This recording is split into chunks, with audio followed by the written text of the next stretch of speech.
Looking wild, bro. How to donate hair. Buckle in for an inspiring transformation for a cause. In order to donate the hair, it must be 10 inches long. I made some ponytails to preserve as much length for him and the charity receiving the donation. So let's go!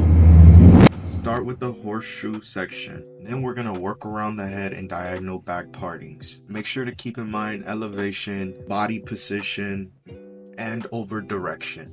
Once you cut past the occipital bone, switch to the other side, same thing, diagonal back sections. And then when you're done, let's move to the top, start with the center profile, and over direct the hair to match the guide from the side of the head. Then I added texture with my feather razor. Use my discount code on your next purchase from Wall for 10% off. With attention to detail, make sure you get any extra little hairs. And as I dried the hair, I noticed the texture come alive and I was so happy and so stoked. So here's the before and then here is the after.